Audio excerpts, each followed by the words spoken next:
T'es dans cette période de ta vie où t'es complètement incertaine. Tu as fait 5 ans dans ce travail, dans ce CDI, et tu sais pas quelle est l'étape d'après. Tu sais pas où tu veux aller, tu sais pas ce que tu veux devenir, tu sais pas ce que tu veux faire.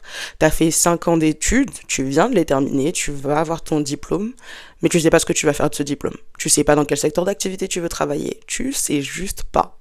Et puis, t'es peut-être allé en PVT pour te dire, oui, bah, ça va me permet d'avoir un peu plus de clarté, de savoir où je vais aller, de savoir ce que je veux faire, et puis tu reviens et t'es encore plus confuse. Si tu te reconnais dans un des cas que je viens de te donner, et même dans plusieurs autres cas que je vais donner dans la vidéo, c'est que tu es dans ta période de transition. Bienvenue. Moi, c'est Rachel, je suis la fondatrice de Become Her, une plateforme, un club que j'ai créé pour aider les femmes ambitieuses à devenir la meilleure version d'elles-mêmes et à atteindre tous leurs objectifs. Et aujourd'hui, on se parle et on se retrouve aujourd'hui pour parler de la période de transition ou comment naviguer la période de transition. La première chose, et c'est même la base de toutes ces choses, c'est de faire un diagnostic, de réaliser est-ce que je suis dans une période de transition en ce moment? Est-ce que quand je me réveille le matin, j'ai l'impression de ne pas savoir où j'en suis, de ne pas savoir ce que je veux faire, de ne pas savoir même qui je suis? Il n'y a rien de pire que d'être dans une période de transition et de ne pas en prendre conscience. Et alors tu vas penser que tu es en dépression, tu vas penser que rien ne va dans ta vie alors que tu es juste dans une période de transition. Donc commence par faire un diagnostic. Essaye de voir si c'est un sentiment que tu as et qui se répète depuis plusieurs temps maintenant. Si c'est le cas, bienvenue, tu es dans ta période de transition. Tu dois laisser mourir l'ancien. Je sais, ça a l'air facile, dit comme ça, mais c'est dur. Pour laisser mourir l'ancien, il faut d'abord faire un état des lieux et te rendre compte quels sont les aspects de ma personnalité, quels sont les aspects de ma routine, quels sont les aspects ou quelles sont les habitudes que j'ai à présent qui ne me servent plus. Et tu dois examiner ta vie, te mettre face à toi-même et te dire, ok, il y a beaucoup de choses actuellement qui ne me servent plus. Peut-être que c'est un appartement dans lequel tu es actuellement, mais qui ne te sert plus. Peut-être que c'est un travail, peut-être que c'est une relation, peut-être que c'est même des applications que tu as sur ton téléphone. Tu dois laisser mourir l'ancien. Tu dois laisser mourir l'ancien pour laisser de la place à quelque chose de neuf. Une période de transition, par définition, c'est une période où tu vas d'un point A vers un point B. Mais si toi, tu restes accroché à ton point A, tu restes accroché aux repères que tu as dans ton point A, tu n'arriveras jamais au point B. Tu vas soit tout le temps être au chemin, soit tourner autour du point A, mais à aucun moment tu vas passer du point A au point B.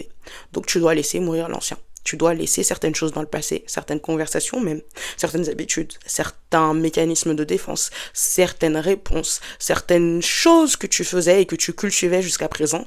Mais si tu fais le point maintenant, si tu réalises et tu fais vraiment une analyse de ta vie, tu vas te rendre compte qu'en fait, ça ne me sert absolument pas. Ça ne me sert plus. Peut-être que pendant un temps, c'était des mécanismes de défense, c'était des choses que j'ai mises en place pour me sentir bien, pour m'en sortir, pour survivre, mais il faut que ça parte. Faut que tu les laisses dans le passé. La deuxième chose que je dois faire, c'est d'accepter l'incertitude. Tu ne contrôles pas toutes les choses. Force est de constater que jusqu'à présent, tu pensais être au contrôle, mais maintenant, tu es en train de réaliser, grâce à cette vidéo, que tu es en fait dans une période de transition. On ne contrôle pas tout. L'incertitude fait partie même de la vie d'un être humain, et encore plus pour une personne qui a de l'ambition, encore plus pour une personne qui a des rêves. L'incertitude, c'est quelque chose que tu dois accepter. Tu vas pas tout contrôler. Et c'est ok. L'incertitude, c'est comme ça. Il y a des choses qui vont se passer que tu n'avais pas du tout prévues. Il y a des choses qui vont se passer ou des décisions que tu vas prendre et qui vont t'amener des résultats que tu n'avais pas du tout prévus, que tu n'avais pas du tout mis dans ton programme. Et c'est ok. À toi de décider comment tu vas réagir par rapport à ça et comment tu vas les accepter et les embrasser comme étant des parties de ton parcours. L'incertitude, ça fait partie même de la vie d'un être humain. Je sais, c'est dur. Pour les personnes qui aiment avoir le contrôle, pour les personnes qui aiment savoir où elles vont, c'est dur de te dire, ouais, je suis dans une période où rien n'est certain, rien n'est fixé, et je dois quand même continuer à être là, quand même continuer à show up, quand même continuer à garder ma routine. Je sais, c'est dur, mais c'est important, il faut que tu le fasses. On passe au point suivant. Créer ton cadre intérieur, créer ton socle de discipline. Le socle de discipline, c'est quelque chose que j'ai mis en place pour mes clientes que je coach. Ce sont un lot de 3 actions que tu répètes tous les jours. Dans une période de transition, tu es souvent amené à avoir beaucoup de choses qui changent. Il y a beaucoup de tes repères qui partent, qui changent, qui se déplacent et tu es un peu perdu. Donc c'est important que tu aies ce socle, ce cadre qui fait partie de toi, qui te permet de te rappeler qui tu es.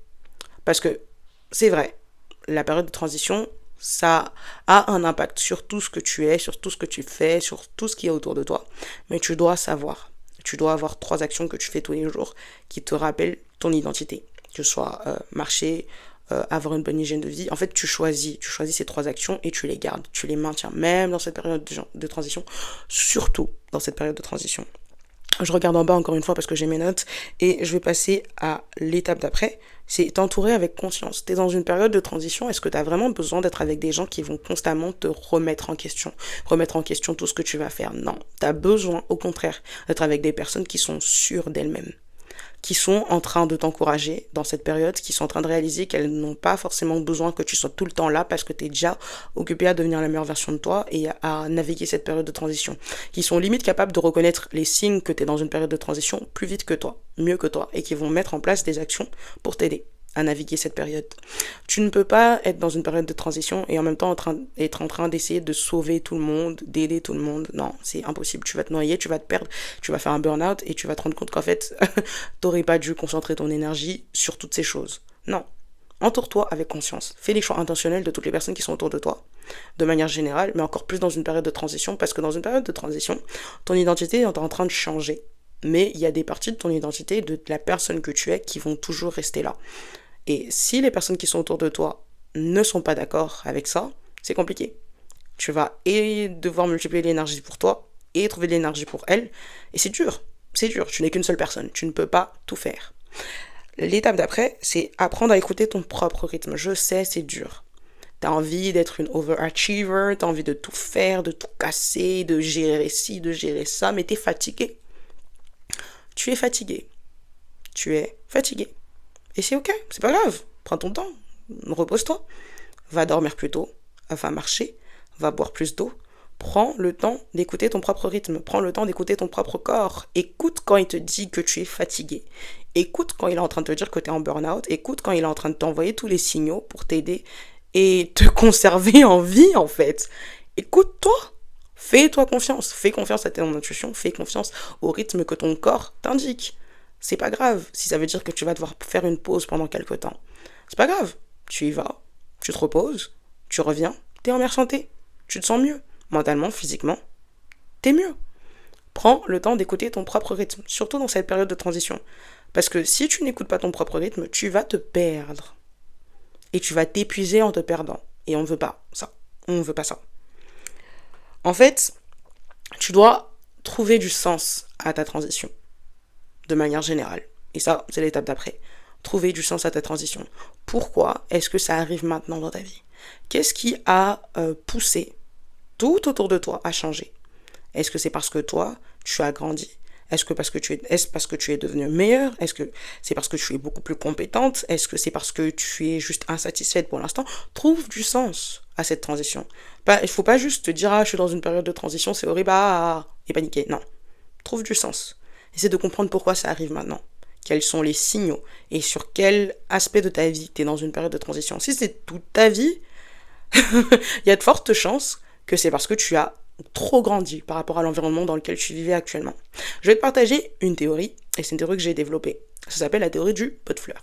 La théorie du pot de fleurs, elle suppose que tu achètes une plante et que tu la mettes en pot. Très bien. Quand tu vas nourrir cette plante, elle va faire quoi? Ses racines vont se développer. Elles vont commencer à pousser contre le pot de fleurs. Pousser, pousser, pousser, pousser. Et qu'est-ce que tu vas faire? Tu vas prendre la plante et tu vas la mettre dans un pot plus grand. Pourquoi? Parce qu'elle aura grandi. Ça ressemble pas à quelque chose que tu es en train de vivre?